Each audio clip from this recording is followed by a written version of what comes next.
जैसे ही लक्ष्मी देवी द्वार पर पहुंची तो जगन्नाथ जी के सेवकों ने जोर से द्वार बंद कर दिया। ये देखकर लक्ष्मी देवी को अत्यंत क्रोध आया। अपने इस अपमान का बदला लेने के लिए उन्होंने जगन्नाथ जी का रथ तोड़ दिया। फिर क्या? वही हुआ जो हमेशा होता आया है। चलिए देखते हैं। हरे कृष्णा। रथ यात्रा के पिछले भाग में हमने देखा कि बीमारी से स्वस्थ होने के बाद जगन्नाथ जी अपने बड़े भैया बलराम जी और सुभद्रा जी के साथ नगर भ्रमण करने जाने का निर्णय करते हैं। उसके लिए वे लक्ष्मी देवी से आज्ञा भी मांगते हैं और 2 दिन में वापस आने का वचन देकर अपनी मौसी माँ गुंडीचा के घर पहुँच जाते हैं। 2 दिन पूरे हो चुके हैं, लेकिन अभी तक जगन्नाथ जी के वापस आने की कोई खबर नहीं है। लक्ष्मी देवी बार बार द्वार पर जाकर प्रतीक्षा कर रही है, लेकिन ना तो जगन्नाथ जी दिख रहे हैं और ना ही उनके कोई सेवक। 3 दिन बीत गए और अब 4 दिन पूरे हो गए हैं। लक्ष्मी जी के धैर्य का बांध अब टूट रहा है। ना तो जगन्नाथ जी आ रहे हैं और ना ही उनके आने की कोई सूचना सुनाई दे रही है। बार बार लक्ष्मी देवी अपने सेवकों को बुलाकर पूछती है, क्या स्वामी श्री मंदिर में आ गए, या फिर क्या उनका कोई सेवक उनके आगमन का समाचार लेकर आया है क्या, देखना जरा। लेकिन हर बार लक्ष्मी देवी को निराश ही होना पड़ रहा है। उदास मुख से वे अपने झरोखे से झांकती हुई प्रतीक्षा कर रही है। आज 5वां दिन हो गया, लेकिन जगन्नाथ जी नहीं आए। अब लक्ष्मी जी की उदासी का स्थान उनके क्रोध ने ले लिया। उन्होंने सोचा, बस अब बहुत हो गया। 2 दिन का वचन देकर गए थे और आज 5वां दिन है। कितना गैर जिम्मेदार व्यवहार है ये। क्या उनके वचन की इतनी ही कीमत है? और मैं, क्या मेरा कोई महत्व नहीं है उनके जीवन में? कोई बात नहीं, मैं आज उन्हें बताती हूँ कि वचन देकर उसे पूरा ना करने का क्या परिणाम होता है। इतना सोचकर लक्ष्मी देवी ने अपने सेवकों को बुलाया और आदेश देते हुए कहा, सेवकों, इसी समय मेरी पालकी तैयार करवाइए। सभी सेवकों को साथ लीजिए और हम इसी क्षण गुंडीचा मंदिर जाने के लिए प्रस्थान करेंगे।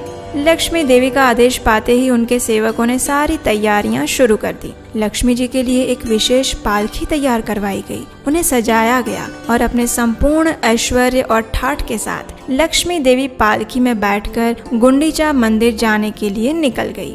मार्ग में उनके आगमन से पूर्व उनके सेवक ढोल, मृदंग, शंख इत्यादि वाद्य यंत्र बजाते हुए जा रहे थे। जैसे ही लक्ष्मी देवी गुंडीचा मंदिर पहुंची तो उनके आगमन का समाचार जगन्नाथ जी को मिल गया। जगन्नाथ जी के एक सेवक ने उनके पास जाकर कहा, स्वामी, माता लक्ष्मी आई है और कुछ क्रोध में भी दिखाई दे रही है। ये सुनकर जगन्नाथ जी को अचानक याद आया अपना वचन जो उन्होंने लक्ष्मी देवी को दिया था। आखिर जगन्नाथ जी को बड़ा दुख हुआ, लेकिन अब क्या करें, भूल तो हो गई। अब अपनी पत्नी को मनाने के सिवा और कोई उपाय भी नहीं था।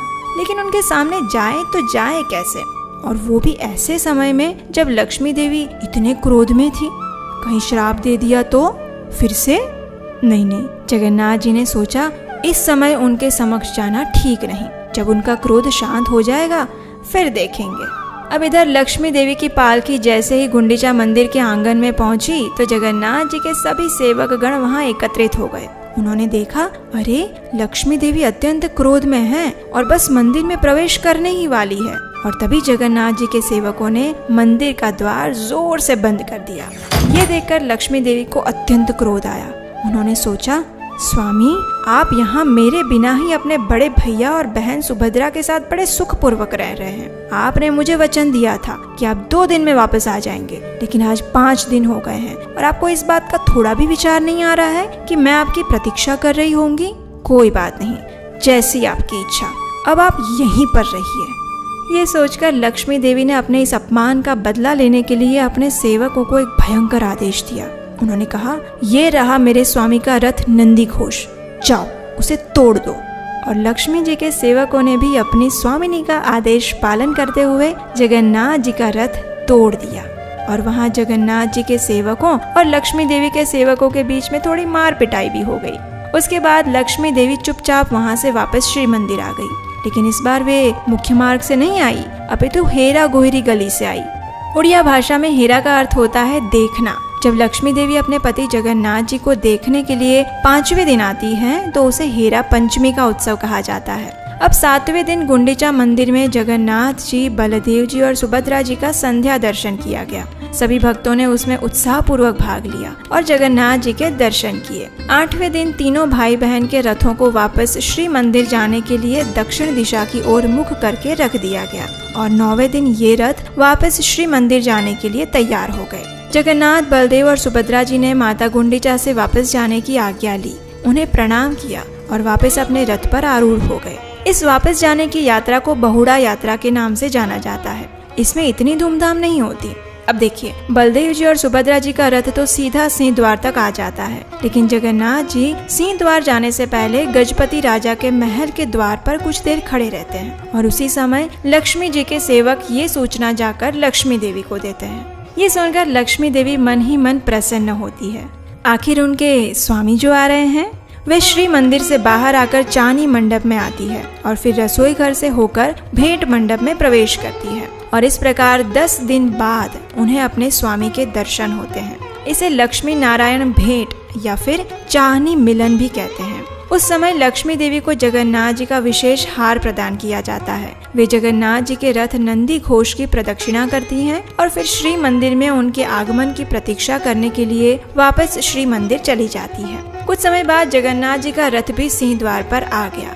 अब फिर से तीनों भाई बहन श्री मंदिर में प्रवेश करने वाले हैं, लेकिन यहाँ रथ यात्रा समाप्त नहीं होती। आपको क्या लगता है, लक्ष्मी देवी इतनी सरलता से अपने पति को क्षमा कर देंगी?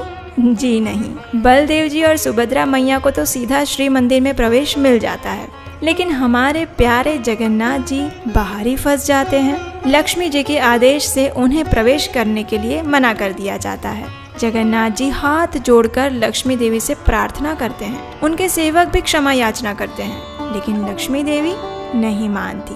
आखिर थक हार कर जगन्नाथ जी लक्ष्मी देवी को प्रसन्न करने के लिए बड़े बड़े रसगुल्ले और फूलों की माला लेकर उनके पास आते हैं, उनसे क्षमा याचना करते हैं और तब जाकर लक्ष्मी देवी प्रसन्न होती है।